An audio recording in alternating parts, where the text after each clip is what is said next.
A professora Lina Rosa Berrio Palomo, ela é investigadora do Centro de Investigação e Estudos Superiores em Antropologia Social, CIESAS, no Pacífico Sul, no México.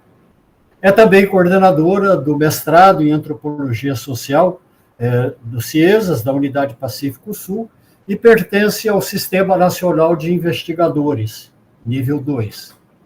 É doutora em Ciências Antropológicas pela Universidade Autônoma Metropolitana, especialista em Antropologia Médica, tem nas linhas de investigação saúde sexual e reprodutiva, gêneros e povos indígenas, políticas públicas em saúde.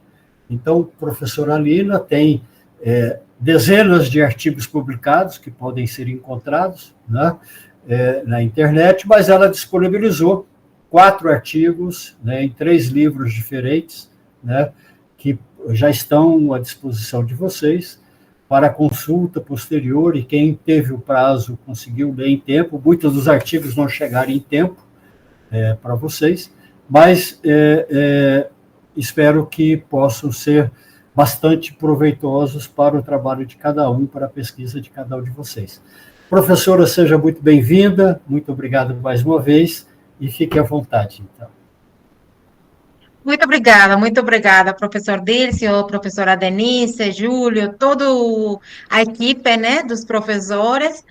Eu fico muito honrada, na verdade, eu fiquei meio que apavorada quando recebi o convite do professor Dircio pela diversidade, né, dessa turma aqui, que eu acho que é justamente uma das principais fortalezas, né, de tentar trabalhar desde 3 programas diferentes, com 3 orientações, em 3 lugares do país, mas, na verdade, em relação, né, porque o programa de fronteira está também em relação com os outros países vizinhos.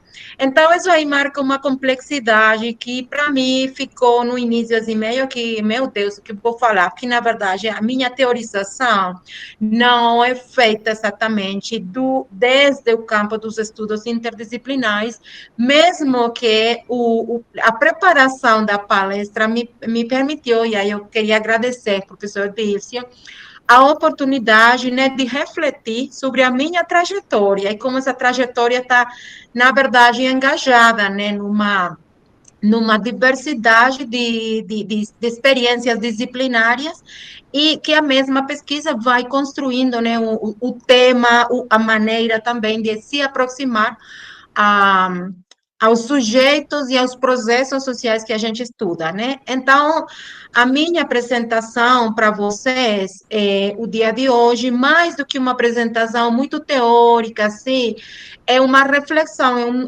um compartilhar a minha experiência de pesquisa para conversar, né, a partir dessa experiência, como que a gente tem feito, né, essas vinculações, esses diálogos entre as disciplinas. Então, muito obrigada pelo convite, pelo desafio. E quando vocês quiserem, por favor, podem me interromper, perguntas, o que quiserem, aí, por favor, fiquem à vontade, né, de parar. Aí eu vou começar, então, assim, me apresentando, porque essa, assim, a ideia que eu preparei para vocês hoje é, eu dividi em 4 partes, né? Eu queria primeiro justamente colocar para vocês qual é esse lugar de enunciação, né? Do qual o meu lugar da fala, e esse lugar de fala tem a ver com a experiência da formação e do ativismo. Aí depois eu vou pular para a segunda parte da apresentação, que é o coração não dela, que eu vou falar então de experiências de investigação, de pesquisa em saúde e etnicidade, tentando justamente refletir sobre esse encontro necessário entre a antropologia e as outras disciplinas, não só do campo do social, mas também da biomedicina, da demografia, enfim. E aí, aí eu decidi trazer para vocês 3 exemplos, né, de pesquisas, uma que tem a ver com as maternidades, saúde materna, a segunda que tem a ver com a experiência, né, do Covid-19 e especificamente como que a gente tem trabalhado, né, no campo da saúde da população indígena e afro, e o terceiro sobre a parteria tradicional indígena no México, né, com uma pesquisa que a gente gravou o ano passado, que foi muito rica, com a minha colega Paola Cécia e uma turma, né, de pesquisadores diversos também. E aí eu vou finalizar, né, a minha intervenção falando um pouquinho sobre isso que para mim é muito importante, que é os diálogos, né, entre a investigação, a pesquisa e a comunicação. E aí vou pular para algumas reflexões. Então, tudo bem? Dá para... Assim, o meu português não é perfeito, mas eu acho que dá para entender, né? Está maravilhoso, Lina. Perfeito. Então, se a primeira parte, né, lembrando dos caminhos, que é um pouco a ideia do Sankofa, né? Você mira para trás, você mira para na frente, e é esse olhar duplo que permite continuar, né, o caminhar. Então, aí, como vocês sabem, o professor Dilcio falou, eu sou professora, pesquisadora no CIESAS, mas também tem outras coisas, né, que para mim são extremamente importantes na minha identidade, né? Sou uma mulher negra do Caribe colombiano, nasci em Cartagena, então sou caribenha, mas moro aqui no México há 20 anos. Então, essa trajetória também está marcada por esses deslocamentos geográficos, né? Nasci na Colômbia, trabalho no México, morei no Brasil um tempo, né, no doutorado. Então, esse deslocamento, os diálogos regionais que também fazem parte desse olhar. Eu sou antropóloga feminista, ativista, eu fui muito tempo integrante das organizações da sociedade civil, e é muito do meu caminhar com as organizações, os povos, a educação popular que vem dessa experiência, né? E eu sou mãe de uma jovem que eu quero agradecer, porque a apresentação, ela agora estuda desenho, é designer, né? E aí ela fez a apresentação, que é a Laja, então eu queria também reconhecer, parabenizar, e isso para mim é uma parte muito importante, porque muitas vezes a gente não reflete o que significa fazer pesquisa e ser mãe, né? Os processos de criança, e como é que isso também define até os nossos temas de pesquisa, nossas aproximações, o que a gente pode fazer e não pode fazer, e como que a gente vai, né, conseguindo se desenvolver nesse âmbito da academia, que ainda os avanços continuam sendo extremamente desigual, né, as desigualdades de gênero estão também aqui na academia, e a maternidade constitui, né, um espaço importante para pensar. Então, isso. E a minha formação, eu tentei, quando eu comecei a preparar, eu falei, oh meu Deus, mas na verdade, essa turma aqui tem pessoas de comunicação, tem pessoas de estudos latino-americanos, tem pessoas assim, e falar, mas esse é um pouco o meu recorrido, né? Eu sou comunicadora social, e aí depois eu entrei a estudar antropologia também, foi nesse encontro, esse olhar que a comunicação permitiu para mim de me aproximar às outras disciplinas, história, sociologia, antropologia, enfim, e aí foi uma decisão, não preciso aprofundar, e aí eu fui para antropologia, e quando eu acabei, fez um mestrado, uma especialização em comunicação educativa, que até o professor Omar Rincon, que foi o ano passado palestrante, foi o meu professor, né, nesse tempo. Então, assim, eu acho que é um primeiro espaço de formação que articula, né, o olhar desde as teorias da comunicação, desde os objetos de pesquisa da comunicação e da antropologia. Aí depois eu fiz um mestrado, né, nos estudos latino-americanos, e no final eu retornei para antropologia, especificamente, né, para antropologia médica, e tudo isso tem sido acompanhado, evidentemente, por uma um trabalho, né, do ativismo e acompanhamento dos processos sociais, e também uma reflexão teórica e política, né, desde a antropologia feminista. Um dos artigos que vocês têm, que eu disponibilizei, é justamente de um livro de antropologias feministas. E então, o que esse triple olhar, né, tem para colocar aqui, o que eu gostaria de compartilhar com vocês, é como efetivamente esta construção das teorias comunicativas, as primeiras aproximações que eu tive, né, a ideia da interdisciplinariedade, são desse campo, né, e da teoria da complexidade, e também toda a discussão, né, dos anos 80, 90, da comunicação latino-americana, Martim Barbero, Canclini, enfim, pessoas que, sem dúvida nenhuma, abriram, né, caminhos para debates importantes na região, mas, sobretudo, a decisão foi voltar, né, para a comunicação educativa, mas pensando justamente os processos pedagógicos, além da sala de aula, né, os processos educativos e os materiais comunicativo-educativos como um elemento fundamental dos processos sociais e que não está unicamente relacionado, né, ao processo formal pedagógico, né.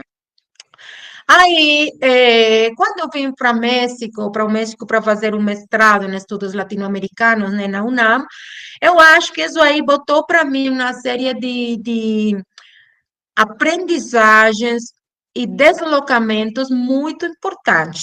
Eu acho que todos nós somos construídos pelas nossas histórias nacionais, né? Todos aprendemos a história do Brasil, a história da Argentina, a história e o mundo, e é uma herança, né, etnocêntrica, explicamos o mundo desde o nosso lugar. E o que os estudos latino-americanos fizeram para mim, o grande regalo que eu acho ainda tem uma importância extremamente grande na minha perspectiva, é esse olhar regional, né? Esse olhar multidisciplinar, onde você constrói o objeto de estudo, não desde o disciplinário, mas justamente desde essas múltiplas possibilidades da literatura latino-americana, da filosofia, da ciência política, da história, enfim, essa aproximação que dá uma possibilidade de se espalhar e de começar a pensar, então, os processos, né, com essa complexidade que tem, e também com essa possibilidade de olhares comparativos, né, entre os nossos países, tentando compreender os processos históricos também. Por exemplo, na formação dos Estados-nação latino-americanos, a gente não pode explicar tudo isso que eu vou falar da saúde, né, dos povos indígenas no México, ou no Brasil, na Colômbia, onde for, se a gente não compreende essa história, né, da construção dos nossos estados nacionais, das categorias de identidade, alteridade, de colonialidade, tudo isso, né? E mais uma coisa que eu queria trazer também dos estudos latino-americanos é pensar, né, as fronteiras, essa ideia das fronteiras como lugares porosos, né, como lugares de trânsito, como lugares que estão na periferia, e que na periferia, mas que ao mesmo tempo constroem, né, um novo centro, uma nova identidade, que não é exatamente a mesma da que aqueles países dos quais são parte, né, as fronteiras como uma invenção, sem dúvida nenhuma, é uma invenção, né, administrativa, política, mas que ao mesmo tempo constrói lugares de enunciação que para mim são muito importantes de recuperar, e eu queria trazer, quando eu preparei a apresentação, pensava, né, como a reflexão de, sei lá, os pensadores chicanos, né, os intelectuais chicanos, não toda essa turma que mudou para os Estados Unidos e que vai refletir sobre esse lugar do ser chicano, né, Glorian Saldúa, Cherry Moraga, os trabalhos, né, extremamente importantes, esta ponte às minhas costas, o trabalho de Glorian Saldúa, que justamente tenta colocar aí essa força desse lugar de enunciação, não desde a ausência, mas desde isso novo que se construi. Não é que eu falo mal o inglês, é que estou falando uma mescla entre inglês e espanhol, né? Ou trazendo a maravilhosa Lélia, né? A reivindicação do português, né? Aquilo que Lélia Gonçalves trouxe como um lugar que não é um lugar da ausência, mas é um lugar de uma outra identidade, né? Então, aí. E, bom, da antropologia médica, que eu vou falar mais, que é o meu campo de pesquisa há mais de 15 anos, que tem conceitos extremamente importantes, né? Toda a compreensão do processo saúde, doença, cuidado, que nós em espanhol chamamos saúde, enfermedade, atenção, e atenção é mais grande do que o cuidado, mas tá bom? Trajetórias de atenção, doenças, modelos médicos, autoatenção, categorias, né, do professor Eduardo Menendez, que são muito, têm sido muito importantes, não só para a América Latina, mas para a produção ibero-americana, né? E também uma compreensão da dimensão estrutural da saúde e as desigualdades. A minha orientação está inscrita, né, na antropologia médica crítica latino-americana. Então, a gente não vê só a doença, a gente vê a doença como um reflexo, né, das desigualdades sociais, como uma maneira de se aproximar à compreensão de processos que vão além da saúde, né? E, por supuesto, outros conceitos, interações médico-paciente, pluralismo médico, e sempre com uma perspectiva, né, de gênero e de racismo. Então, aí eu gostaria agora apresentar para vocês essa parte que é a mais importante, né? Que é essa experiência, e como que tem sido construído essas perguntas e como problemas concretos, no meu caso, tem construído problemas de pesquisa, né? Então, o primeiro campo que eu queria trazer para vocês é o campo da saúde materna, que tem o início, foi uma preocupação pela mortalidade materna como um problema de saúde, mas que no caminhar foi se tornando um campo bem mais amplo de pesquisa sobre saúde materna e maternidades contemporâneas, né? Um campo que eu não transito sozinha, que sou parte, né, de um grupo de pesquisa que, bom, vou falar um pouquinho sobre isso agora.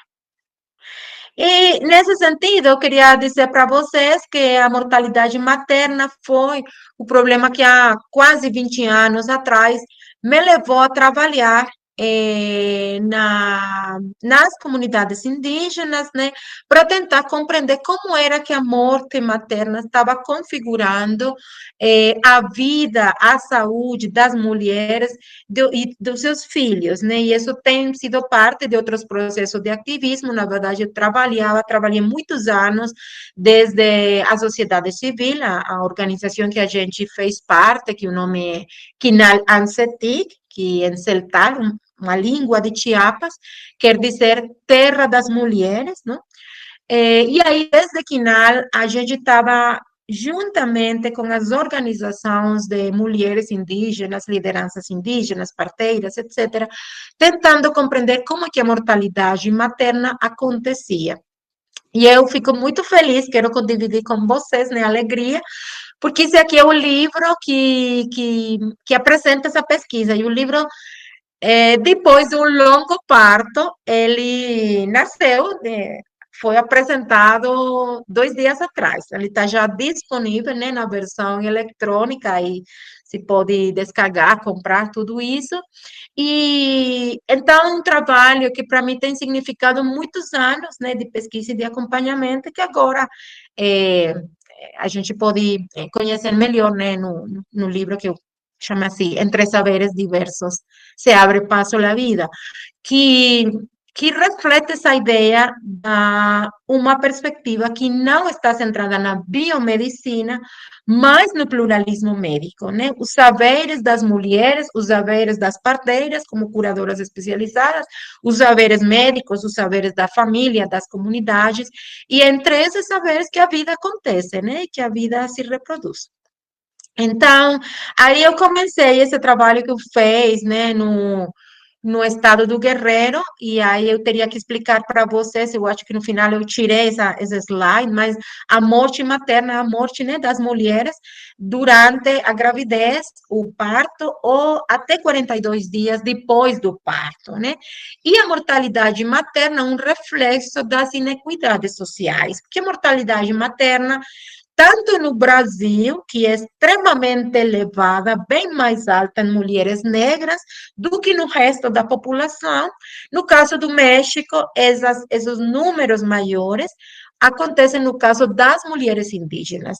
No início do ano 2000, a mortalidade materna nos estados de Guerrero, Oaxaca, Chiapas, que são os estados do Sureste, onde tenho trabalhado, era até 3 vezes ou 4 vezes maior do que no resto do país, né? Então, foi esse problema de saúde que, para mim, foi importante para trabalhar no campo, tentando compreender as trajetórias reprodutivas, a maternidade das mulheres, as práticas de atenção, as negociações com o sistema de saúde, nesse processo que eu me encontrei, né, com os temas de racismo no serviço de saúde, que eu compartilhei com vocês um artigo que fala disso, né, também das cesarianas em mulheres indígenas, aí depois de mortalidade materna, eu vou ter outros temas, né, cesarianas em mulheres indígenas, violências institucionais, violência obstétrica, parteiras não indígenas tradicionais, tanto indígenas como afrodescendentes, né, afro-mexicanas, parteiras negras. Então, é um campo que, para mim, tem sido um lugar de enunciação muito importante, não só de pesquisa, mas também de pensar que, recuperando, né, a discussão da justiça reprodutiva que trouxeram, né, vários dos coletivos nos Estados Unidos, que tem sido muito recuperado também aqui, o Brasil tem uma produção muito importante nesse sentido, é a ideia da justiça reprodutiva e como precisamos garantir, né, o direito das mulheres a se reproduzir e os direitos das mulheres a não se reproduzir, mas quando a gente decide se reproduzir, ter as condições para fazê-lo de um modo digno, né? Então, por aí vai.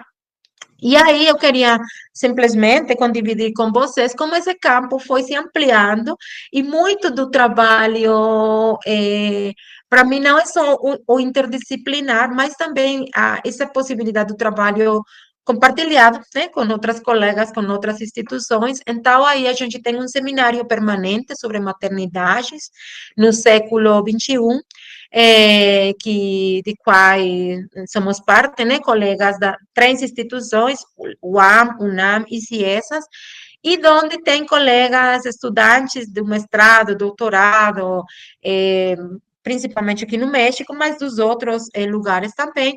E aí vocês podem olhar alguns dos temas de pesquisa, né? Maternidade de mulheres jovens em situação de rua, de mulheres centro-americanas na fronteira sul, de mulheres argentinas exiliadas, e o tema da construção das crianças fora do país, né? Mulheres argentinas no contexto da ditadura. Maternidade e paternidade na adolescência, cesarianas e reprodução assistida, que é um tema que tem pesquisado muito a minha colega, que foi a minha orientadora no doutorado, a doutora Ângela Sánchez. Saúde materna de mulheres afro-mexicanas e mestizas, um trabalho muito bonito, muito legal, que está fazendo uma orientanda minha agora, mães que estão buscando os filhos desaparecidos em Chiapas, né, na fronteira sul, mulheres indígenas com HIV, na Amazônia peruana, o tema também das migrações haitianas e como a configuração das maternidades e a percepção do pessoal de saúde no Chile, né? Então, é só para se falar um pouquinho como esse é um campo que permite, né, uma janela para analisar processos estruturais e de mudança social, né? A reprodução não como um fato biológico, mas como uma janela de aproximação para processos bem complexos, que falam de desigualdades estruturais, que falam de direitos, de gênero, classe, raça, e também do papel do Estado, né, na reprodução dessas desigualdades sociais.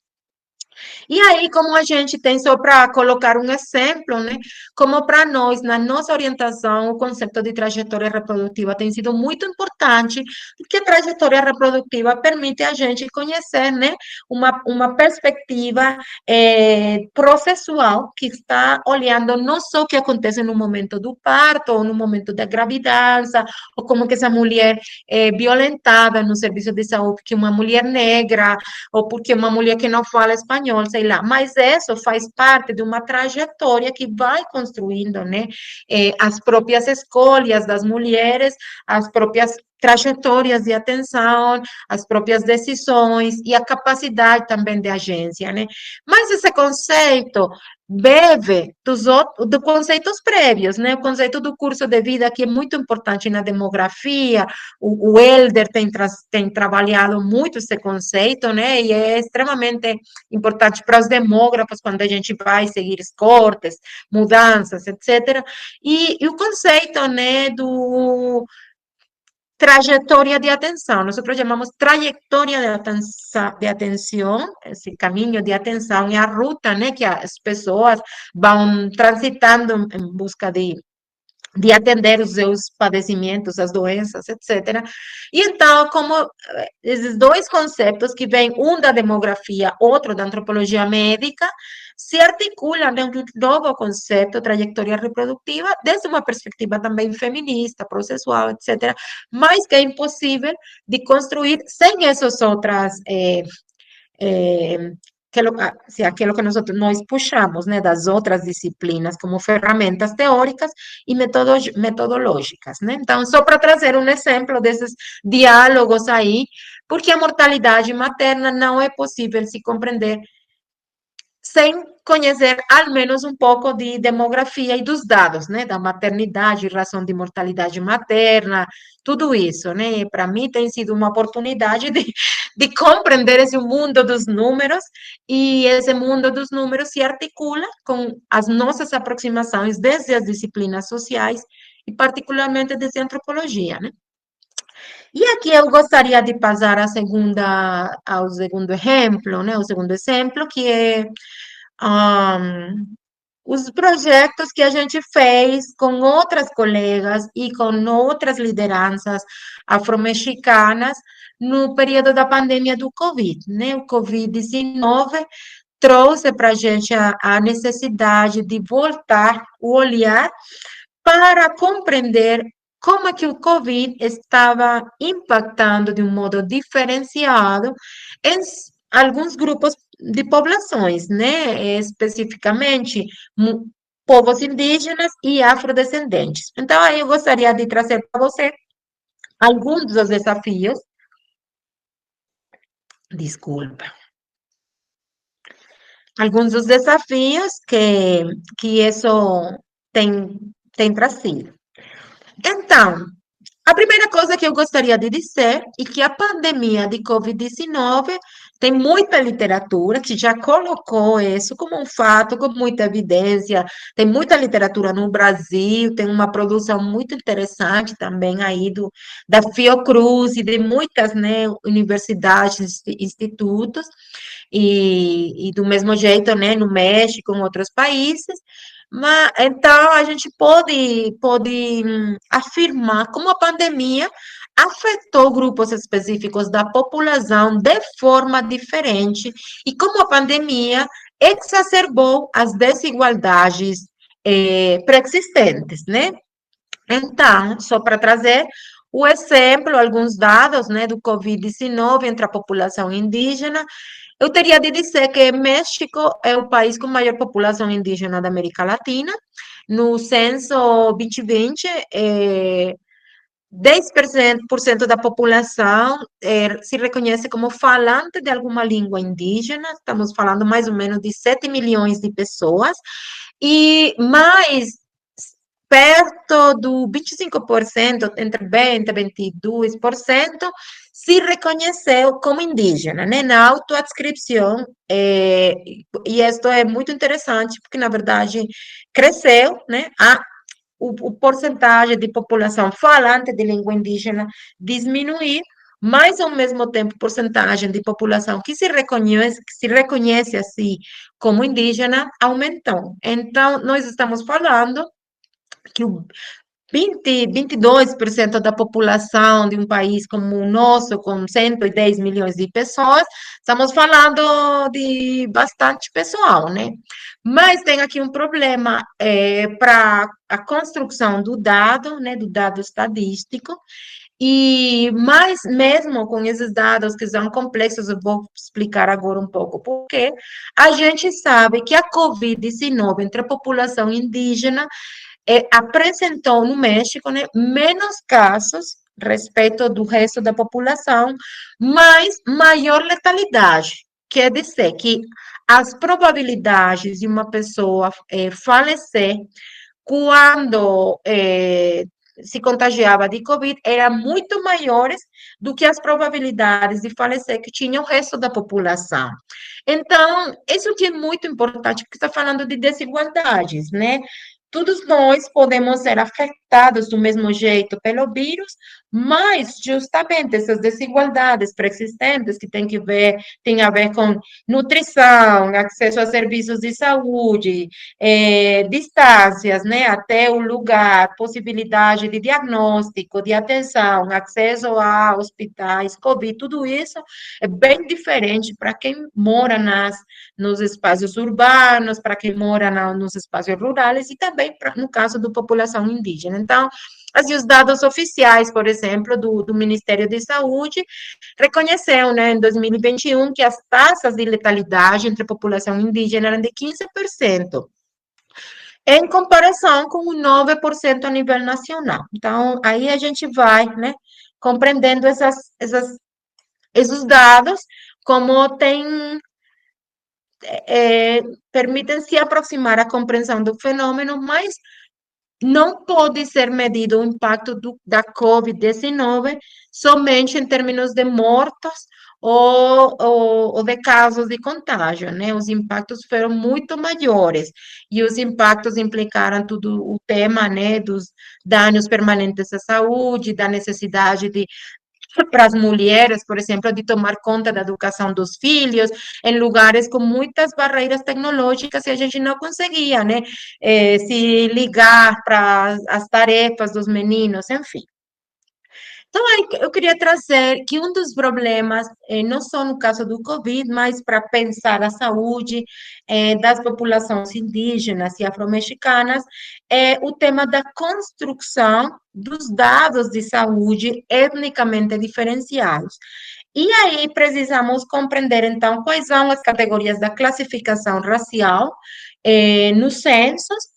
Nós temos uma história muito diferente da história do Brasil, a gente no Brasil está muito acostumada, né, a questão que se tocou, se pergunta o tempo todo mundo sabe, são negro, pardo, branco, enfim, tem uma história, uma trajetória aí no censo, mas no caso do México, a gente sempre tem colocado o tema do indígena, mas a variável muda, né?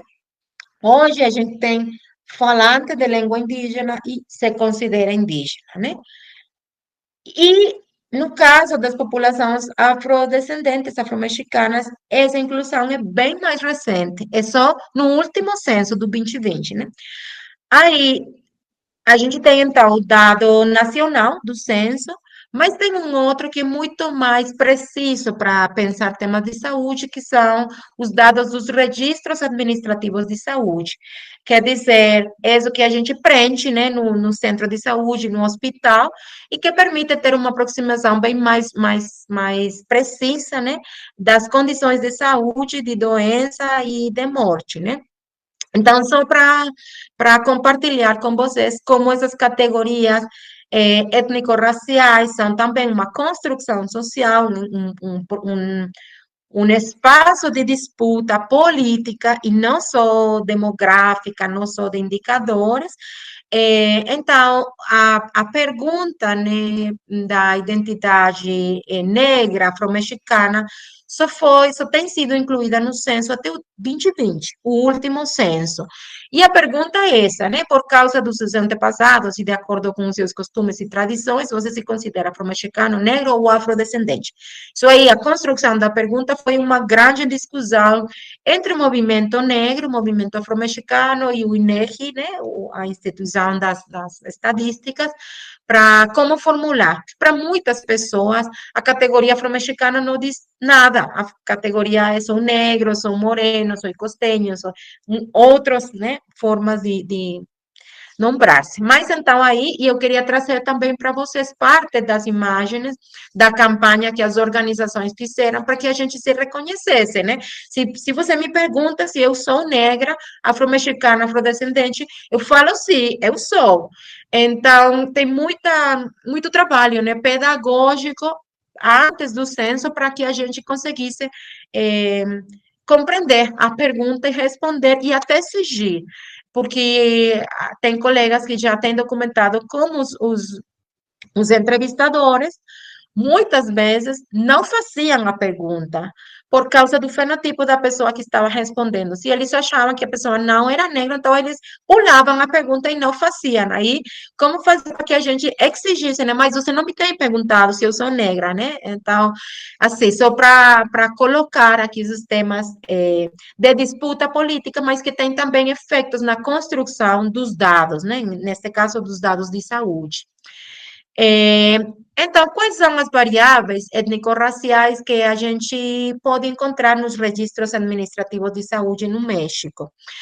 Até 2012, se incorporou nessas bases de dados mortalidade geral, mortalidade materna, altas hospitalares, que é egressos, né, quando a gente sai do hospital, os nascimentos, que está no SINAC, consulta pela primeira vez e Covid-19, a gente pode encontrar desagregado se a pessoa se considera falante de língua indígena ou se considera indígena. Então, por muito tempo, assim, para mim, bases fundamentais são, obviamente, mortalidade materna e nascimentos, que nascimentos permite compreender toda uma dimensão da reprodução, da mãe, do pai, seguridade social, muitos dados, né? E aí a gente consegue fazer a desagregação para mulheres indígenas.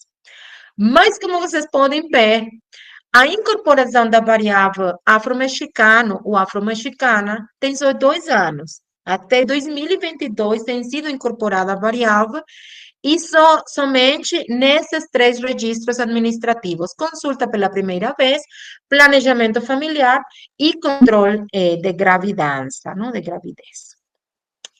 E parte do meu trabalho de pesquisa agora é mapear com o pessoal de saúde e com as pessoas na comunidade como é que está acontecendo esse processo de inclusão da variável afro nos registros de saúde. Aí vocês têm, eu acho que compartilhei com vocês esse artigo do ano passado sobre essa pesquisa, né?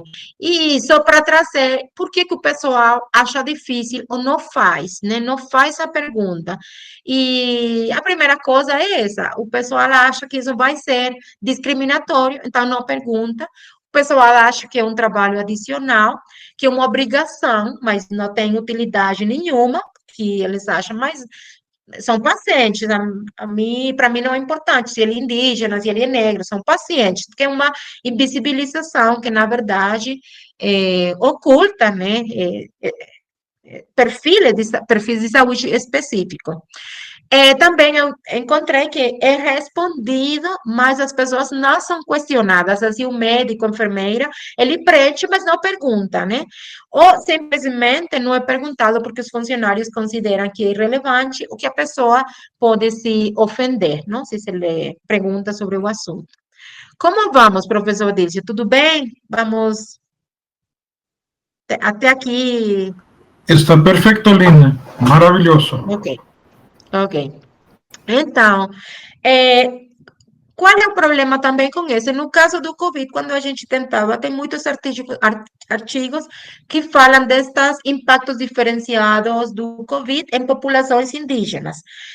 Mas, em geral, o que a gente tem é um grande subregistro. Nós não sabemos exatamente quantos casos de Covid tivemos no México, quantos tivemos especificamente, né, em zonas rurais, as regiões mais afastadas, porque aí a gente tinha, né, problemas para acceder às provas, para o registro, muitos casos que a gente fala e o pessoal de saúde reconhece, né, nas entrevistas, tudo isso que o Covid arrasou. Mas quando você olha para as estatísticas, aí parece que não teve, né? Então, como a epidemiologia fica insuficiente, né, por tudo isso que eu tenho falado, aí o trabalho antropológico é muito importante, essa pesquisa local de como é que tem acontecido, o que a gente fez, o trabalho também de olhar nos meios de comunicação, nas redes locais que a gente compartilhava no Facebook e outros,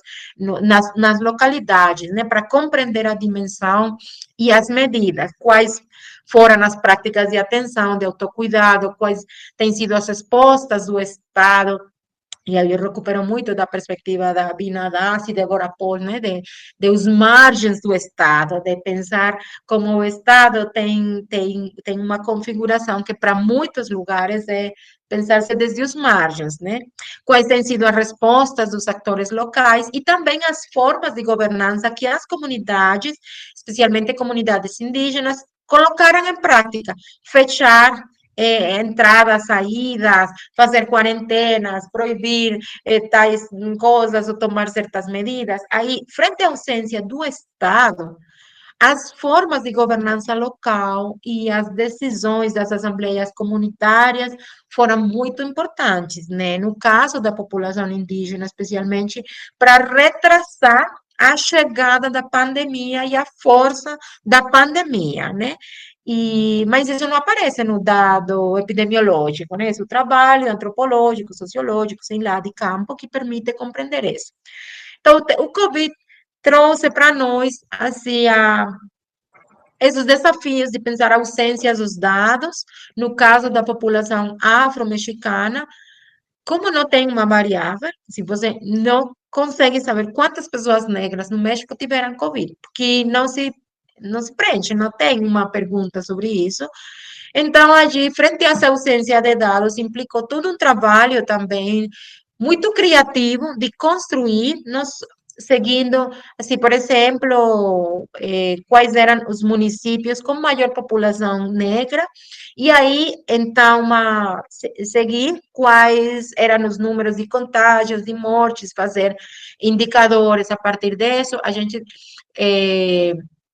Eu tive a oportunidade de trabalhar um projeto de pesquisa maravilhoso com 5 colegas investigadoras locais, mulheres afrodescendentes, né, afromexicanas, lideranças locais, e elas mapearam em suas comunidades como é que o Covid estava impactando nessas comunidades negras, como que as mulheres estavam lidando com isso, como é que as pessoas velhas, né, têm testemunhos muito, muito tristes, né, o Covid está acabando com nós, enfim, compreender como é que essa pandemia racializada estava ocorrendo. A gente não tem dados oficiais, então a pesquisa local e a pesquisa qualitativa foi muito importante. Aí eu mandei para você um artigo que fala disso, né, da pandemia do Covid em comunidades afro-mexicanas, que é resultado dessa pesquisa coletiva com as colegas, né, Poli Habana, Beatriz Amaro, Juliana, enfim, várias colegas. Bom, o COVID trouxe, né, as desigualdades exacerbadas, a ausência de infraestrutura de saúde, tudo isso eu acho que é muito parecido com o caso do Brasil, eu acho que é um espelho que a gente tem aí, e esses efeitos diferenciados, e como também uma das consequências, que ainda a gente não tem uma medição bem profunda desses, os gastos diretos em saúde e o empobrecimento, né, das pessoas por causa do Covid. E, bom, estou já quase para o último exemplo, que é a parteria, né, tradicional indígena e afro-mexicana. Esse aqui é um projeto de pesquisa que a gente fez em coordenação com a minha colega, a doutora Paola Cécia, colega aqui no CIESAS, Pacífico Sul, também com muitos anos de trabalho nesse tema. E esse foi um projeto que a gente realizou de 2022 a 2024, no contexto da pandemia, justamente, né? Com financiamento do CONACYT, que é o Conselho Nacional de Pesquisa, de Ciência e Tecnologia, né, como o CNPq. E então aí a gente fez em 6 estados da República, seis estados onde tem o maior número de parteiras e o maior número de partos atendidos com parteiras, né? E tem vocês têm uma parteira na esquerda, né? Uma parteira do Chiapas, uma parteira do Oaxaca lá em cima, e abaixo tem uma parteira afro-mexicana já falecida, né? E o nome do projeto foi essa, Situação Atual das Parteiras Indígenas no México, mas eu botei o nome da campanha que a gente no final construiu, que foi Parir com Dignidade, né? Então, só para que vocês, porque né, essa parte se é um pouco diferente, só por um momento eu preciso colocar a minha computadora. Computer.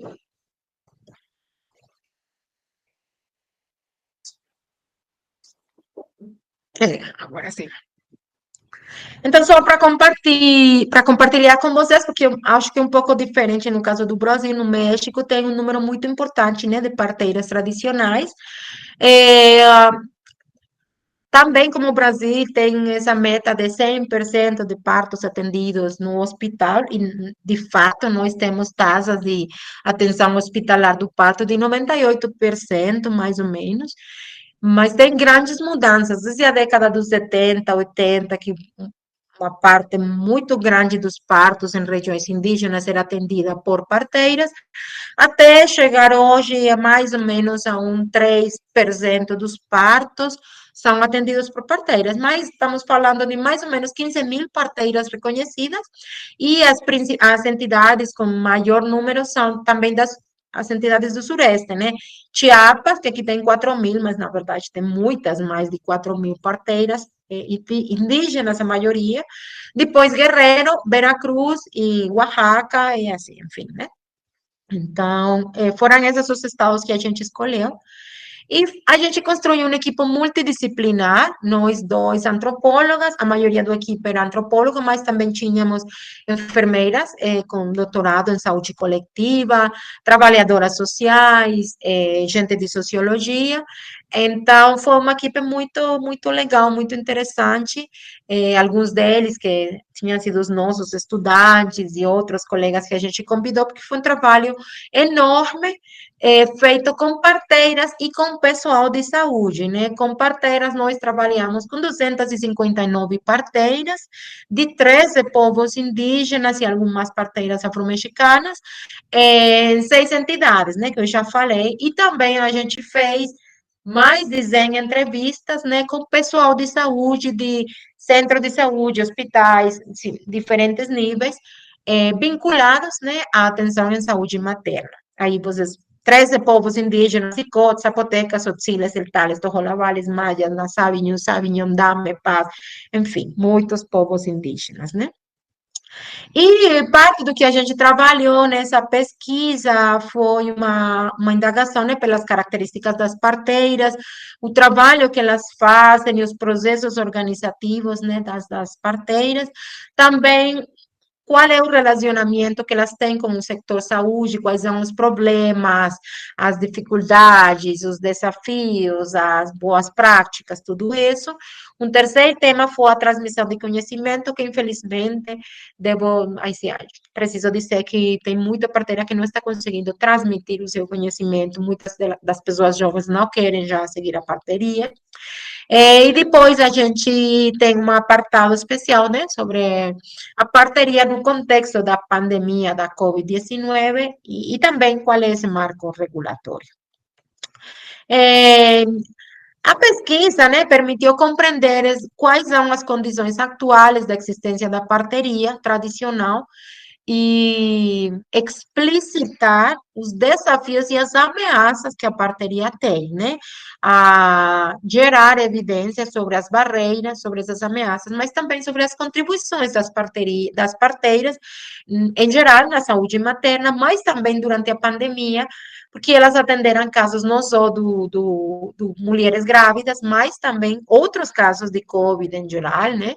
Também permitiu reconhecer boas experiências de relacionamento com o pessoal de saúde, permitiu ter ferramentas e argumentos para o próprio movimento das parteiras, fazer recomendações de políticas públicas e também possibilitou habilitar um espaço de diálogo entre as parteiras e o Ministério de Saúde a nível nacional, e, finalmente, produzir materiais comunicativos e educativos, especialmente que são para elas, né? Então, sim, simplesmente eu queria fechar essa parte dizendo que esses 3 exemplos que eu trouxe têm a intenção de mostrar como, para nós, a abordagem da saúde está feita não desde a doença, mas como parte dos processos sociais. E também uma distância, uma demarcação da perspectiva biomédica. Não? Nós concebimos a biomedicina como um sistema cultural, tanto como a parteria, como um sistema, enfim, como um sistema cultural que precisa ser decifrado, que tem códigos, não como um sistema hegemônico, mas como mais um, como a homeopatia, a medicina tradicional, a acupuntura, sei lá, né? E também é feito desde essa abordagem da antropologia médica crítica latino-americana e toda a premissa, né, teórica do pluralismo médico. E, finalmente, queria trazer para vocês como o lugar de fala é a antropologia, mas que nós precisamos incluir as outras ciências, né, para a compreensão desses fenômenos sociais. Por aí era um pouco a, a intenção. E como o trabalho antropológico, né, que vocês conhecem, na metodologia da observação participante, do diário de campo, do trabalho de escuta aos atores locais, mas também um tema que para mim é muito importante, que é o análise do Estado desde uma perspectiva antropológica, né, em seus diferentes níveis, e aí tentando compreender quais são esses discursos, como é que funcionam as instituições, o papel do Estado, esses campos de interação, e isso, para mim, foi uma luta para compreender temas como os orçamentos, por exemplo, no qual é o orçamento para a saúde reprodutiva, para a saúde materna, que é um outro campo que eu não sabia, mas precisei aprender, não? O campo dos dados epidemiológicos, e também partir da ausência de coerência entre essas múltiplas expressões do Estado. E eu acho que esse trabalho antropológico tem muito a ver com a comunicação e com o análise semiótico dos processos, né? E estes são 3 perspectivas, né, teóricas, metodológicas que acompanham o trabalho, um análise das relações sociais, sujeitos, redes cercanas, redes comunitárias, tudo isso que as pessoas fazem, um análise que é só possível de se aproximar e compreender desde um trabalho qualitativo, né? Um segundo nível, uma segunda aproximação, que é o dado oficial, não? A epidemiologia crítica, a saúde pública, a saúde coletiva, a demografia, tem sido de muita ajuda para compreender esses dados, não? E a desagregação.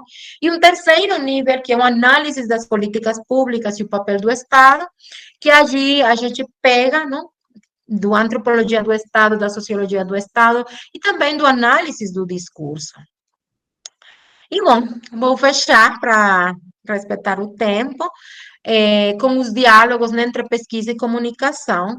Eu gostaria de dizer simplesmente que um dos aprendizagens é que tão importante quanto investigar é comunicar o que a gente faz e os resultados, né? Então, esse aí é parte dos materiais que a gente construiu do projeto de parteria. A gente armou, né, essa ideia do parir com dignidade, porque era isso que as parteiras falavam, né? Um tema, o que elas reclamavam não era só um recurso pelo trabalho, não, elas reclamavam direitos, reconhecimento, elas reclamavam e reclamam ser tratadas com dignidade, que é a mesma coisa que as mulheres também, quando falam de violência obstétrica, trazem, né? Então, o nome da nossa campanha foi assim, Parir com Dignidade. Tem um blog que vocês podem ver na página do CIESAS e alguns dos materiais, né, dos informes, mas também dos vídeos, dos spots radiais que a gente construiu com os colegas de comunicação, né, uma organização que se chama Ojo de Agua, Comunicação Indígena, que foi muito importante para construir esses vídeos, 5 vídeos, toda uma campanha de rádio, de spots, de redes sociais, e que, na verdade, para mim, a coisa mais bonita desse trabalho e a que tem sido mais utilizada pelas parteiras para as oficinas, para a reflexão coletiva, para condividir o trabalho que elas fazem, né? E também estão disponibilizadas na nossa página, vocês podem dar uma olhada aí para conhecer mais um pouco do que as parteiras fazem e dos problemas que a gente encontrou, né? E trouxe também, como parte desse recorrido que eu falei, muito do que a gente fez no passado, né, no trabalho especificamente de mortalidade materna e de saúde materna, alguns dos materiais que a gente construiu, assim, dirigidos especialmente para mulheres indígenas, com a minha organização, né, com Quinalan Cetic, e aí a gente aprendeu muita coisa. E parte do trabalho foi como explicar para o designer, para a pessoa que dibujava, né? Assim, olha, eu preciso uma mulher que tem um huipil trique. Se vocês olham no meio, as bonequinhas têm vestidos que são exatamente iguais dos que usam as mulheres, assim, uma mulher celtal, uma mulher mixteca, uma mulher trique, uma mulher amúzia, né? Assim, é isso que eu quero que você coloque aí, porque eu preciso que as mulheres se sintam-se reflejadas, se vejam nesses materiais. Se identifiquem, Então, se identifiquem. Se identifiquem. Se identifiquem, graças, obrigada. Então, é isso. E só para trazer, sim, algumas questões de pensar, né, para quê e para quem é que nós construímos as nossas pesquisas e os nossos materiais, né? Os nossos materiais. Aí, então, pensar essa intencionalidade pedagógica e comunicativa. Saber que a mortalidade materna é maior em Guerreiro que em Chiapas não faz nada. É importante para falar com o tomador de decisão, para argumentação, mas eu preciso também conseguir que as mulheres compreendam o que significa essa razão, o que significa esse, não? Então, essa intencionalidade pedagógica e comunicativa tem sido muito importante, né, ao longo da minha carreira. E a possibilidade de juntar essa trajetória que eu falei no início, né, da comunicação, antropologia, tudo isso, pensar a diversidade de registros, né, os desafios e o papel extremamente importante da mídia comunitária, o trabalho colaborativo entre disciplinas, para construir uma mensagem que seja clara, né? O trabalho com ojo de água, assim, ok, esses os dados, mas esses dados, como a gente pode compartilhar de uma maneira bem mais simples, você não pode dizer tudo isso que está colocando aí no informe de 200 páginas, tem 3 minutos, enfim, tudo isso que a gente precisa, esse contraste e esse trabalho colaborativo interdisciplinário, né? E, finalmente, dizer que pensar os produtos comunicativos não como um anexo, não como aquela coisa que você pensa no final, mas como uma parte bem importante da proposta desde o início, né?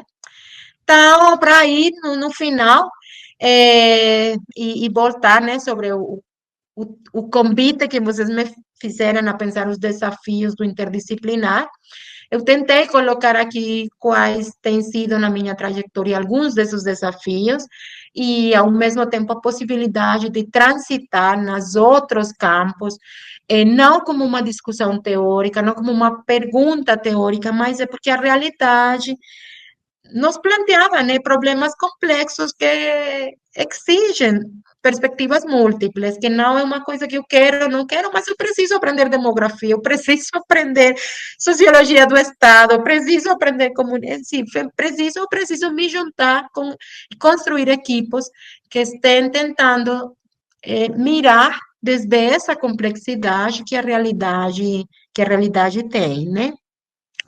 E eu diria, um dos grandes aprendizagens para mim, eu quero trazer a minha avó, né? A minha avó Fernanda Sanches, que ela sempre me dizia: vai, filha, vai caminhar, vai, mas você não pode se esquecer de onde você vem. Lembre sempre de onde que você vem, que de aí é a sua força. E para mim, como uma mulher negra, como uma mulher do Caribe, como uma mulher que tem, além disso, né, uma história também da minha própria família, da precariedade e tudo isso, essa ideia de pensar desde os territórios e de não esquecer qual é o nosso lugar de fala, qual é o nosso lugar de enunciação e como a pesquisa implica sempre pensar desde os territórios, né? Então, aí essa é uma imagem da Costa Chica de Guerrero. Não, essa é em Oaxaca, Costa Chica de Oaxaca. É um lugar que, infelizmente, com as chuvas recentes, tem sofrido inundações terríveis. Mas, então, é isso, né? A invitação a pensar desde os territórios e desde o nosso lugar de enunciação, com os nossos ancestrais e com os atores sociais, né? Com as pessoas com que a gente trabalha, né? E tem as duas colegas, amigas, parceiras, né? Poli, Havana e Inés Rosa, elas são parte da equipe de pesquisa com que temos trabalhado todo o projeto de parceria afro-mexicana, elas tem sido uma experiência super bonita para nós, esse processo de imaginar quais perguntas, como a gente fazer, com quem falar, elas descobrindo a sua própria história e se convertendo e assumindo, né, como pesquisadoras comunitárias mesmo, além de ativistas, além de lideranças. E abaixo é uma fotografia, né, do encontro que a gente teve no projeto de parceria, o encontro nacional entre parteiras e o pessoal de saúde. Aí a gente não se vê, mas no meio de tudo isso estamos nós, mas também estão as autoridades de saúde e as mulheres, né, parteiras de diferentes estados, e trazendo sempre, né, a ancestralidade e a espiritualidade como um tema super central. E eu acho, e com isso aí vou fechar, que não se pode pensar a pesquisa sem uma intencionalidade política, né? E para mim essa é pensar as mulheres indígenas e as mulheres afrodescendentes como sujeitos políticos, né? Não como vítimas, não, como sujeitos políticos e como a saúde faz parte dessa agenda política também. É um tema de vida, é um tema de direitos, é um tema de dignidade e é um tema também da agenda política que a gente acompanha desde a academia, né? E é isso. Obrigada, gente, e obrigada também para minha filha, né, a Laia Isabela, que fez a apresentação. Então, é isso. E estou aqui para perguntas, o que vocês. Para falar, né, com vocês, o que vocês acham, enfim. Obrigado, professora Lina, maravilhosa sua fala, a experiência e os trabalhos de comunicação, não no final, mas durante, no início do processo. Gostei muito de saber de tudo isso. Pois não, Júlio? Profe Lina, a mí me gustó mucho su charla, principalmente porque involucra toda una necesidad de pensar la salud como un tema y una perspectiva interdisciplinaria del mundo, ¿no? Y esto es realmente maravilloso, y principalmente porque acorda su charla también de la necesidad de pensar los saberes que son múltiples.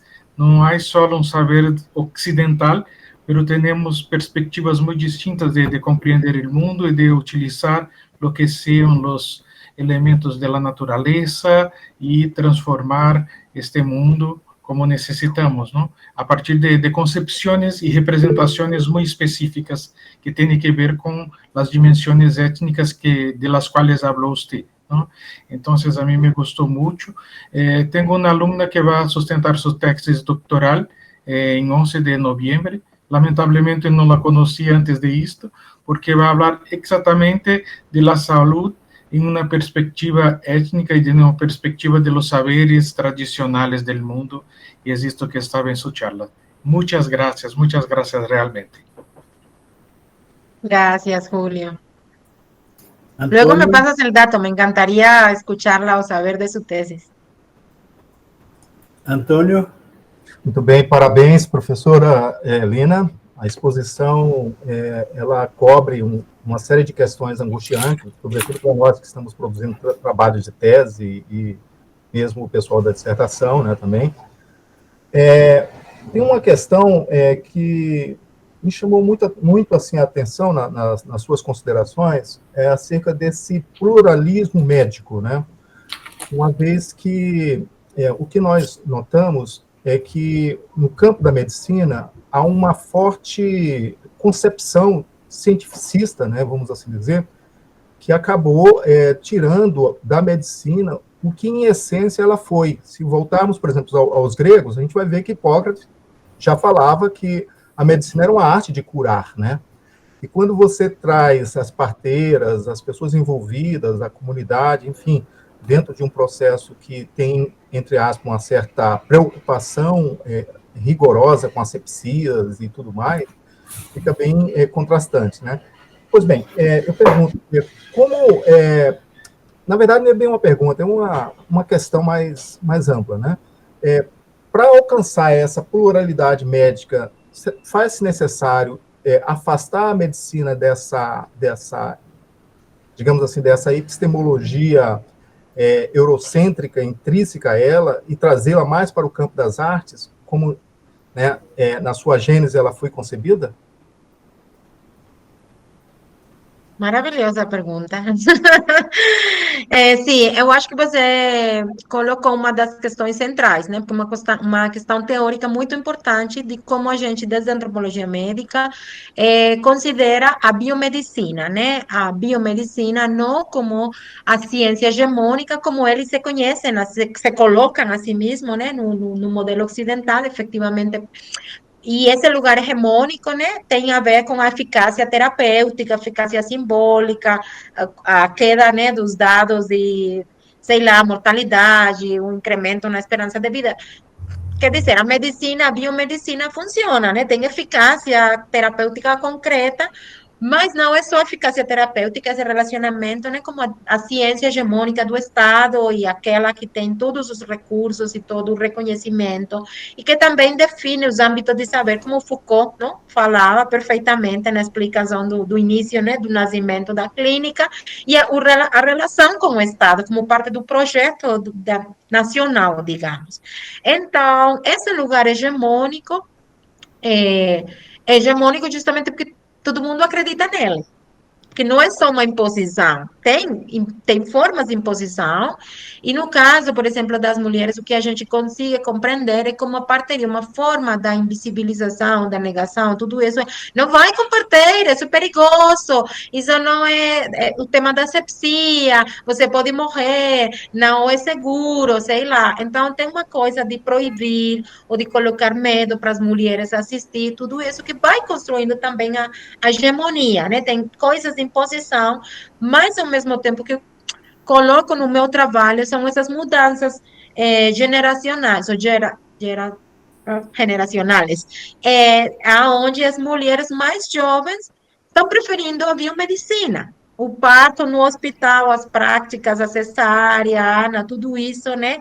E tem a ver com essa construção do discurso biomédico que permeia a sociedade. Então, por que a gente fala do pluralismo médico e as colegas no Brasil, o Jean Landon, as colegas da UFSC, né, da Santa Catarina, usam mais o conceito esqueci agora, mas da Graham Greene. Meu Deus, esqueci. A gente discutiu isso na semana passada. Esqueci o conceito, mas também faz relação ao mesmo tema, mas é uma outra construção. Porque em ambos casos a gente reconhece que o sistema biomédico é só um dos muitos que a gente utiliza no cotidiano. Quando a gente enferma da gripe, a primeira coisa que a gente faz é fazer um chá, os saberes tradicionais. A gente vai na biomedicina quando aquela primeira ronda dos saberes médicos, familiares, da medicina doméstica, que é o nome que é teórico, digamos. Quando isso não funciona, a gente vai, né? Provavelmente na biomedicina, e aí depois, mas isso não funciona para o diabetes, né? As trajetórias de diabetes incluem biomedicina, religiosidade, práticas alternativas, enfim, tem percursos diversos que na prática a gente utiliza. A gente não utiliza somente a biomedicina, né?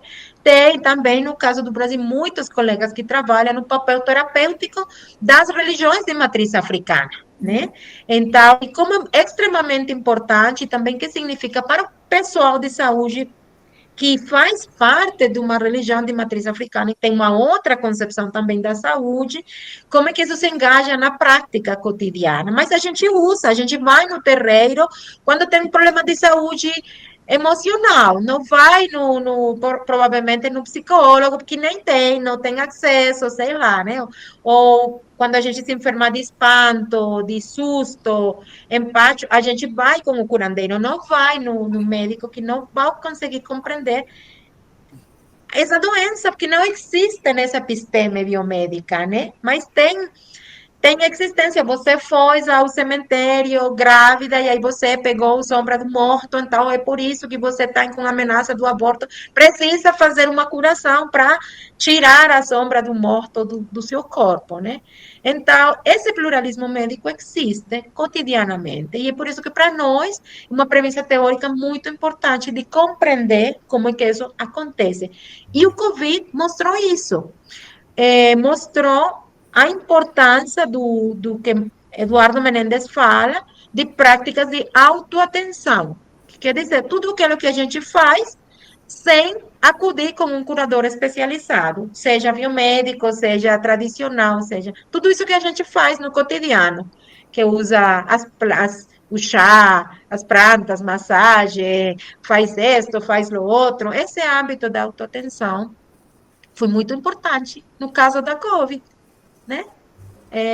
E na vida cotidiana. Então, é por isso, Antônio, que a gente usa, né, esse conceito e que é muito distinto da produção teórica da antropologia médica em outros contextos do norte global, aonde esse pluralismo não existe do mesmo jeito, que tem uma maior hegemonia, né, seja pelo sistema de bem-estar social, né, nos países europeus que tinha, porque também agora já não tem, mas que tinha, ou seja, por essa mirada extremamente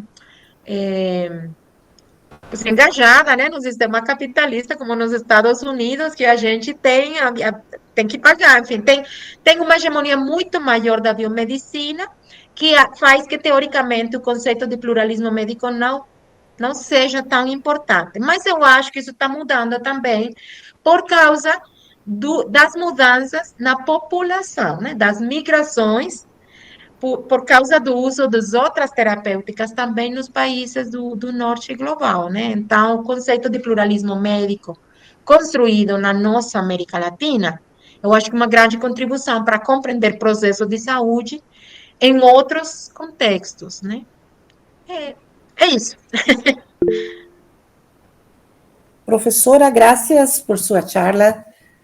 Me gostou particularmente quando habla sobre que não esquecemos, não olvidemos de onde vinimos. Me marca muito. E as suas contribuições são muito importantes para as pesquisas, para pensar a ciência, para pensar esse mundo globalizado, para pensar sul-sul. Muitas graças. Graças, Denise.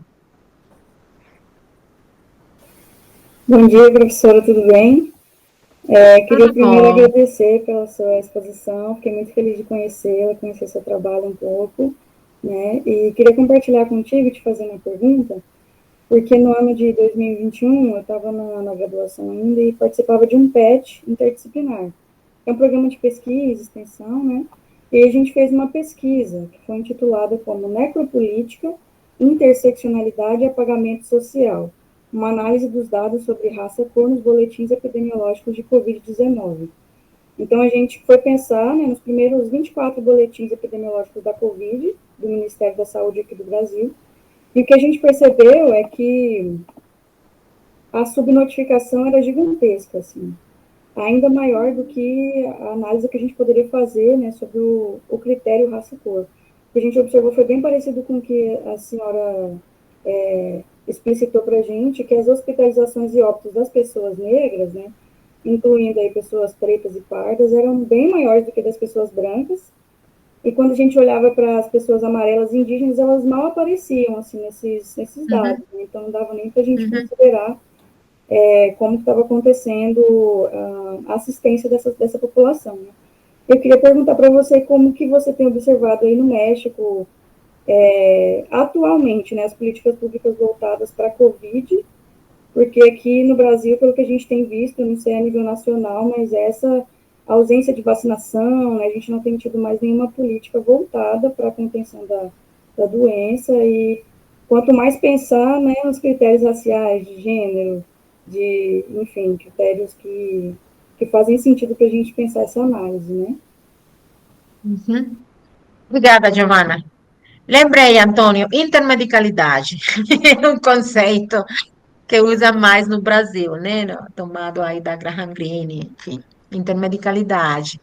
E então, assim, continuando, né, nessa linha de pensamento que a Giovana trouxe, eu acho que tem o mesmo problema que eu coloquei, porque é assim, quem precisa se nombrar? Quem precisa se nombrar na vida, no censo, enfim. Então, há uma grande dificuldade num país como o México, que tem construído toda a sua história e a ideia do Estado Nacional sobre a categoria de mestiçagem, né? E isso aí é uma herança também da aproximação eh, epistemológica, política, herança, por exemplo, do Vasconcelos, né? Da ideia da raça cósmica, esta quinta raça, que é uma mescla, né? Então, essa exaltação do mestiçagem, que faz com que, como todos nós somos mestiços, ninguém precisa falar que eu sou branco, ou eu sou negro, ou como eu vou perguntar para você se você vai se ofender, enfim. Então, aí tem uma coisa que eu acho que a ausência dos dados, eu acho não, tem muita gente que já colocou essa questão, né, todo o pessoal que está falando de visibilidade estadística, movimento de visibilidade estadística, no caso dos dados da população negra, né, que na América Latina tem só 7 países que têm dados diferenciados, e isso faz uma diferença muito grande na compreensão das condições de saúde, mas na possibilidade de desenho e de implementação de políticas públicas diferenciadas. Se você não sabe qual é o problema de saúde que a gente tem, como que você vai desenhar uma política específica, né, que consiga atender aquelas necessidades que a gente está marcando? E então, isso faz o que no censo, as categorias de identificação étnico-raciais são muito poucas, são essas que eu falei. Mexicano não precisa dizer nada e já as categorias de alteridade são falante de língua indígena, se considera indígena ou afro-mexicano. Não tem mais. Todo mundo, tudo o resto, não sabemos se a gente é mexicano, que significa, né? Branco, mestiço. E é muito interessante porque no último censo a gente quando a gente foi consultada, muitas das pessoas que se reconheciam como negros ou afro-mexicanos também se reconheciam como indígenas. Tem categorias como sou afro-indígena, afro-mestiço, afro-mixteco, meu pai é mixteco, mas minha mãe é negra, meu pai é tlapaneco, mas, enfim, todas essas categorias que são muito mais complexas, né? Mas tudo isso não aparece na produção dos dados, e é isso que eu estou falando, que é extremamente importante, por isso as pesquisas que faço com o pessoal de saúde, assim, você coloca como que você preenche, né? E você pergunta, e você como é que não, que traz tudo preconceito, toda essa ideia de como eu estou olhando a você e eu estou decidindo botar ou não essa informação, né? Então, eu acho que para nós é um campo ainda muito, muito recente e muito necessário de continuar trazendo. Eu trabalho em saúde, mas tem outra colega que trabalha violência, né? Violência de gênero. E ela está tentando construir a informação sobre os feminicídios de mulheres negras, porque não tem dados, e o sistema jurídico também não tem dados desagregados. Então, todos nós sabemos que a violência é bem maior no caso das mulheres negras, ou tem outros tipos de violência, né? A violência sexual é muito grande, mas o sistema jurídico também não tem dados, que não se pergunta, né? Então, é isso, Giovana, que um campo em construção, então estamos na mesma. E por isso é tão importante o trabalho com as organizações, né? Vários dos colegas do Brasil falavam que a informação sobre o Covid nas comunidades indígenas foi construída diretamente com as organizações indígenas, que tinham a informação bem mais precisa do que estava acontecendo, né, no local. Então, sim. Obrigada. Eu gostei muito, professora, do material de comunicação, né? Então, eu teria 3 questões sobre esse assunto. A primeira é se os editais de financiamento contemplam a obrigatoriedade de confecção desse material de comunicação. Não. Segundo, se a É uma decisão comunicação dos pesquisadores. do pesquisador. Mas o pesquisador pode contratar, está previsto no edital que ele pode contratar se ele desejar. Os recursos são, digamos assim, suficientes para atender as demandas da pesquisa propriamente dita e ainda para a comunicação? Essa é uma questão que para nós aqui é um pouco complicada, né? Os recursos são tão escassos que mal dá para atender a própria pesquisa, quanto mais para comunicá-la. Né? Sim. Mas a segunda questão esse material circulou na comunidade pesquisada ou avançou para a sociedade mais ampla e como foi feito isso? Uhum. Sim, o problema é o mesmo. O problema do orçamento para pesquisas e a redução desse orçamento, eu acho que é um ponto comum, né? A gente a cada vez mais financia as pesquisas com os nossos recursos. E é uma precarização da pesquisa que é muito complicada, além do trabalho, né, acadêmico-administrativo que a gente tem que fazer e que hace que é cada vez mais difícil fazer trabalho de campo do jeito antropológico, né? Ficar lá um tempo, tudo isso. Né? Então, o problema do orçamento é real. Nesse caso, nesse projeto de parceria em particular, é um projeto, uma convocatória que o CONACYT fez no marco do que eles chamaram problemas nacionais, né? Os grandes problemas nacionais, e tinha um componente claro de incidência, né? Quer dizer, a orientação não era só pesquisa, mas também fazer incidência na política pública ou propor transformações, etc. E eram equipes grandes. Então, é um caso um pouco diferente, né, do comum, porque, na verdade, a gente conseguiu ter um recurso importante e uma proposta há 3 anos, que era 1 ano, mas depois se ampliou. Mas as decisões de como fazer se foram nossas, e foi a nossa decisão que o tema da comunicação tinha que ser central, né? Porque as nossas interlocutoras são as mulheres, as parteiras, as comunidades, e é uma disputa epistêmica e uma disputa de sentidos em torno à parteria. É uma disputa, não é verdade que isso é em extinção, que é perigoso, que enfim, então, aí a gente decidiu se colocar uma parte muito importante do orçamento para a comunicação. Nenhuma de nós recebeu um recurso adicional pela pesquisa, o recurso era tudo para fazer trabalho de campo e para os pesquisadores em campo que ajudaram a fazer a coleta, né, dos dados. Então, nem Paola, nem eu. Então, mas esse recurso era especialmente para contratar os colegas de comunicação que acompanharam o processo completo. Então, nós íamos às comunidades, fazíamos a pesquisa, depois falávamos com eles, construíamos o argumento, o roteiro, etc. E depois íamos de novo para as comunidades, aí eles mudavam, e depois a gente mostrava para as organizações, não, isso não, faz a correção, tá? E depois uma segunda, terceira edição. Então, foi um processo longo, né, de muitas, e foi pensado para as comunidades, mas circulou, ainda continua circulando, né, na rádio estatal, nas rádios indígenas, nas páginas oficiais do Ministério de Ciência, os nossos, e tem diversidade, né? Tem artigos acadêmicos, mas também de divulgação, tem os registros de distintos.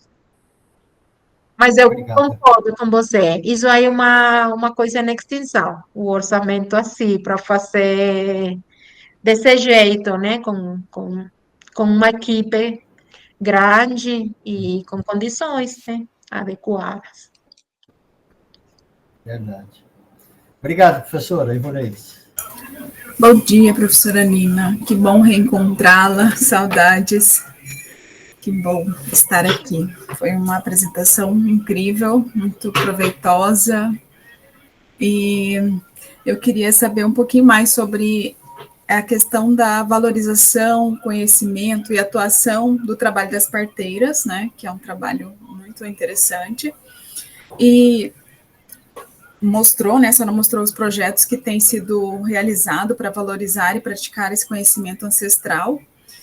E quais são as ações que têm sido realizadas aí, né, porque aqui a gente tem uma certa limitação, uma barreira, para que os jovens, eles queiram, né, atuar nessa prática, e como tem sido esse reconhecimento formal da prática das parteiras, e que também a gente tem vários impasses ainda com relação a isso.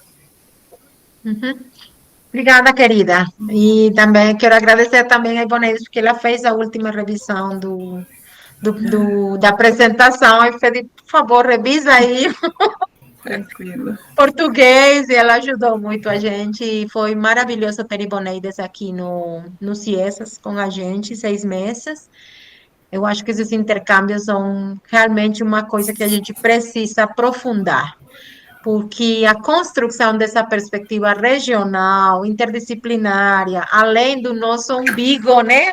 Nosso umbigo acadêmico, territorial, tudo isso, o deslocamento acadêmico. Então, eu acho que é extremamente importante de manter e de aprofundar. E aí, em relação à pergunta, Iboneides, olha só, uma das coisas que nós colocamos na pesquisa, quando a gente fez a revisão da normatividade nacional e internacional sobre parteria, para entender por que o pessoal diz, você não pode. Se você atende, eu vou levar você para a cadeia. Se você atende, tudo essas ameaças, né? Aí a gente, mas aonde que ele diz? Em que parte da norma está isso, né? E aí a gente procurou. E a norma não diz nada. A norma tem uma grande ambiguidade, que desde uma perspectiva da sociologia política tem um sentido, né? Porque a ambiguidade dá essa possibilidade que você pode usar do jeito que prefere, né? Então, tem um reconhecimento formal da medicina tradicional, dos saberes. México tem assinado todos os convênios internacionais, tem a Declaração dos Direitos dos Povos Indígenas, tem um marco normativo que regula, que protege, que fortalece, né, a existência dessas práticas. Mas, ao mesmo tempo, quando você vai nas leis secundárias, nos manuais de práticas, nas guias de prática clínica, aí toda a perspectiva biomédica e a perspectiva de controle das parteiras. Então, pode atender, mas tem que fazer um curso que acredite que você sabe tal coisa. Então, coloque esse lugar de minoria de idade, de minorização e de infantilização das parteiras, dos médicos tradicionais, que é uma relação de subordinação que construi o campo para essas ações violentas, né? E para as ameaças contra a existência desses saberes. Então, o que acontece é que a lei nem diz, nem não diz. E como não diz, então fica à vontade do pessoal no local, que pode interpretar e pode usar segundo como tem a relação, né? Então, o pessoal que tinha mais tempo trabalhando nas regiões indígenas compreendia muito melhor, ou o pessoal que ficava no centro de saúde do primeiro nível, bem mais perto das pessoas, compreendia muito melhor às vezes aprendia, né, as práticas das parteiras, etc., tinha uma possibilidade de reconhecimento maior do que o pessoal que está no segundo nível, né, nos hospitais, e do pessoal que está nos postos de decisão, né, no administrativos, etc., que fica uma coisa assim, como longe, né, parteira, é uma coisa do passado, mas as melhores relações, as práticas eram daqueles que tinha feito o seu serviço social numa comunidade indígena, ou trabalhava num lugar onde a parteira era que verdadeiramente a gente acudia, então aí a relação era muito mais próxima, né? E eu acho que é isso, Ivoneide, que é uma e por isso é importante essa antropologia do Estado, né? Para compreender que uma coisa é o nível do discurso, o discurso jurídico, o discurso da norma, o discurso clínico, materializado nas guias da prática clínica, nas normas oficiais, né, de saúde materna, nha, nha, nha. Outra é o discurso do pessoal e outra é esse campo de interações. Por exemplo, quando as parteiras, nos lugares onde tinha muitas parteiras, elas têm mais força do que aqueles onde é uma parteira sozinha, né? Os lugares onde ela tem se organizado, como no caso do Chiapas, que tem aí uma organização muito importante que aglutina mais de 600 parteiras, essa organização, Nixixim, elas têm uma força incrível para negociar. Então, aí elas falam com a autoridade comunitária e dizem, ok, você está chegando, nós estamos aqui há muitos anos, nós precisamos do seu apoio, sei lá. Mas, por exemplo, no caso das parteiras afro-mexicanas, que eu saber que epistemicamente tem um outro status epistemológico, de menos reconhecimento, elas estavam muito mais sozinhas e a imposição era muito mais forte. E tem essa ideia também da modernidade, né, do desenvolvimento, que faz com que a gente está preferindo também a atenção nos hospitais, e que para as novas gerações não é uma opção.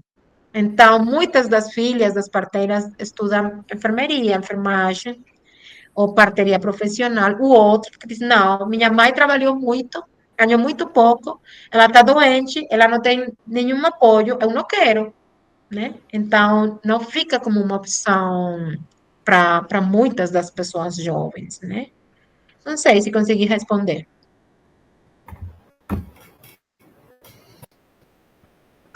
Obrigada, professora.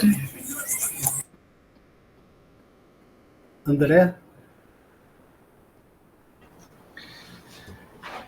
Eu acho que já foi, não sei se foi respondido, mas eu vou perguntar nesse viés, se você, é uma pergunta subjetiva, se você as considera como artistas de um sistema, né, as parteiras, né, no sentido de estratégias, você já estava falando, né, sobre as estratégias, então, assim, no sentido de estratégias de enfrentar um sistema.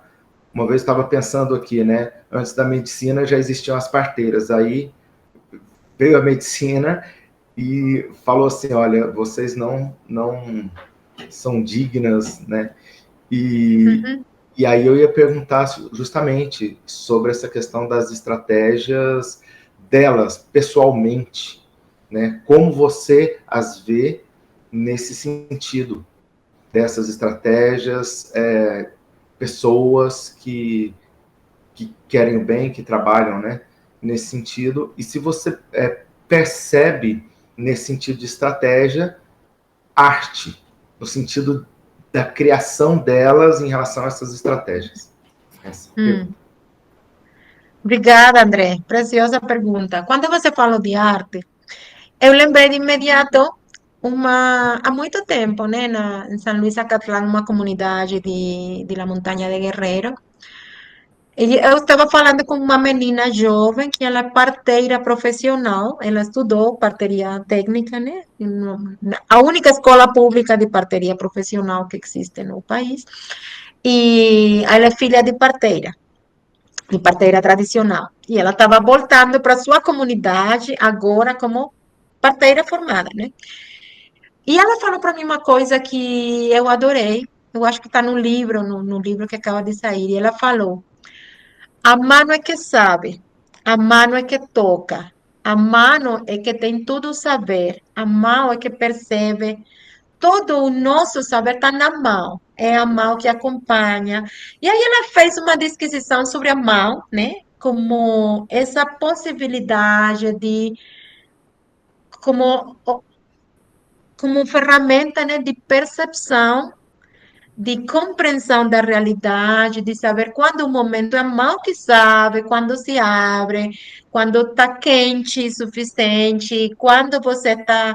E é um olhar. Ela dizia, mas não precisamos fazer tactos, porque a gente sabe, a mulher está suando, né? A mulher está quente, a mulher está pronta, mas essa metáfora da mão que sabe, para mim é arte. Né? Para mim, é uma outra aproximação à produção do saber, que não passa pelo racional, não passa por medir as contrações e faz o tacto, mide quantos dedos, sei lá. É uma outra maneira de se conectar e que implica uma outra dimensão que eu não falei muito hoje, mas que é clave, que é a corporalidade.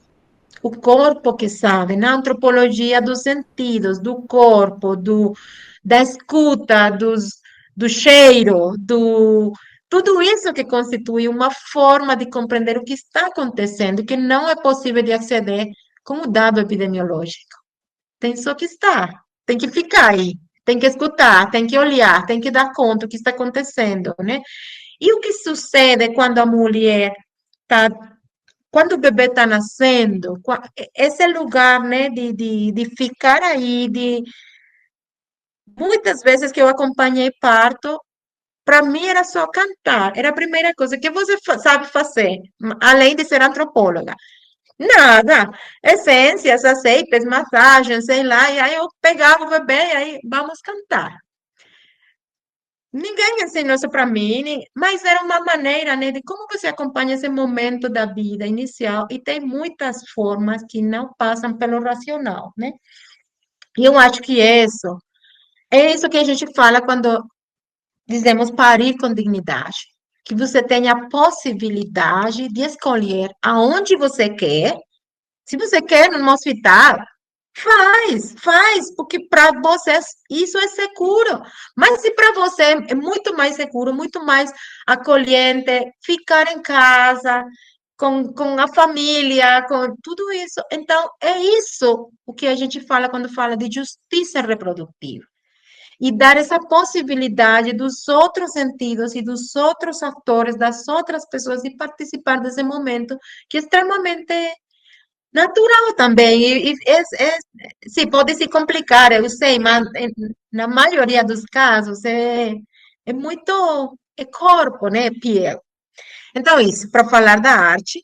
E sim, sem dúvida, as parteiras estão muito organizadas, nós trabalhamos com a agenda de parteria, né? A agenda que é uma agrupação de organizações de parteiras de diversos estados da República, elas são muito ativas, muito na liderança, na discussão pública, colocando os temas, agora está uma discussão sobre a norma de parteria que quer regular, e elas têm colocado questões centrais, né?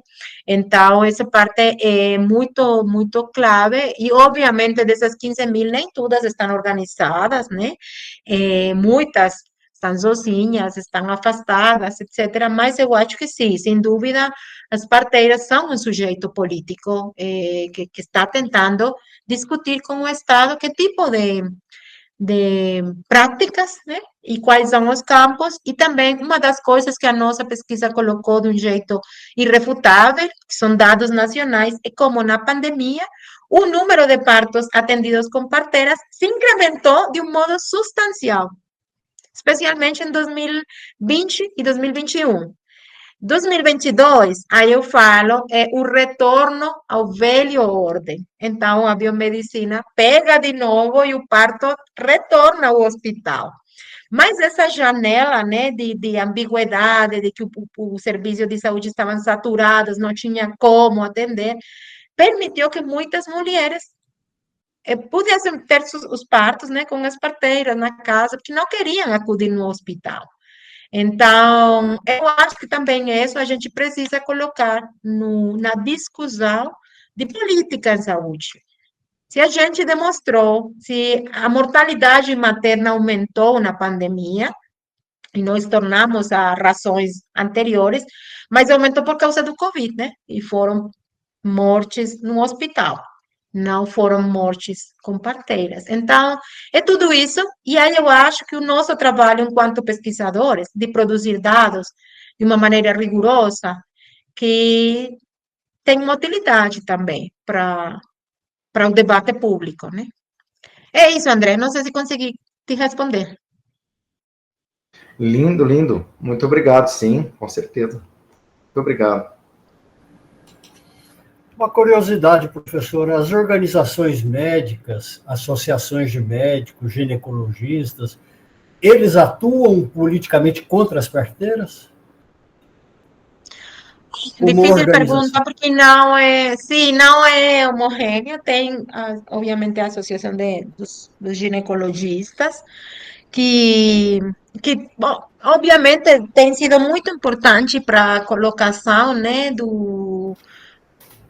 toda a política do parto hospitalário, né, da preeminência dos ginecólogos na atenção, mas eu acho que é uma relação que vai além do nacional, né? Aí a gente traz, né, no livro, faz uma revisão histórica de como também se foi construindo no discurso internacional, da OPS, da OMS, né? Esse posicionamento da ideia do parto seguro, e o parto seguro, o parto hospitalário, né? Ou atenção qualificada do parto, que se converteu em atenção hospitalária, mesmo que não sempre é assim, né?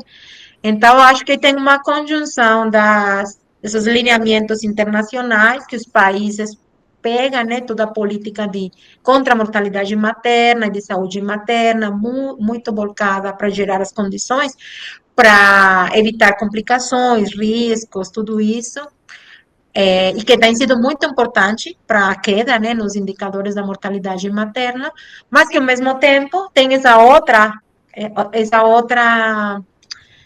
coisa, né, do subvaloração dos saberes locais. E aí, nas associações dos ginecólogos, sobretudo, aí tem um campo de disputa importante, sobretudo em relação com a parteria profissional, né?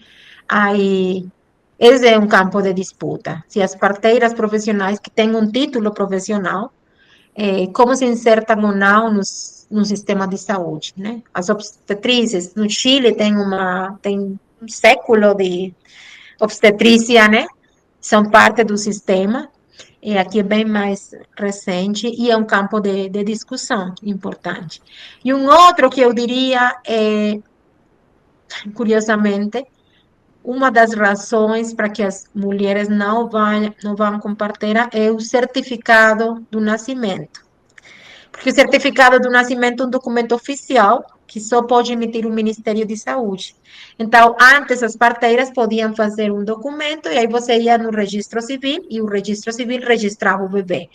Agora não, agora precisa esse certificado que tem só o Ministério de Saúde e muitos dos profissionais negam para as mulheres se o parto foi atendido por uma parteira. Então, faz uma longa cadena, né, de violações de direitos e para as mulheres, dizem, não, assim, é muito difícil, melhor vou no hospital, né, e já, está pronto. Então, é isso que é um engajamento, né, de mecanismos diversos que participam na construção desse campo, eu acho. Obrigado. E tem também colegas médicos aliados, né? Colegas médicos aliados, a gente faz parte, né, do comitê promotor por uma maternidade sem risco, tudo isso. Não é simples, né? Tem de tudo, obviamente, né? Mas tem muitos colegas bem claras e também para dizer a responsável da política de saúde materna há uns anos, que é a colega nossa, que ela é médica e antropóloga médica, trabalhou justamente em saúde materna. Então, foi muito interessante essa dupla formação na ser funcionária pública, né? Um outro desafio, mas sim, eu acho que são esses tópicos, né, de relacionamento importantes entre disciplinas e isso. Tá certo. Gente, mais alguém tem alguma questão para colocar? Professora. Foi muito? Fale. Então, a senhora tem algumas considerações? Júlio, Denise. Eu queria agradecer imensamente. Só agradecer muito a sua disponibilidade. Ficar conosco essa manhã. Com grande prazer, grande prazer. Como eu falei, fiquei apavorada com o convite, mas no final eu agradeço a possibilidade de refletir sobre a vida mesma, né? Então, obrigada a vocês. E boa disciplina.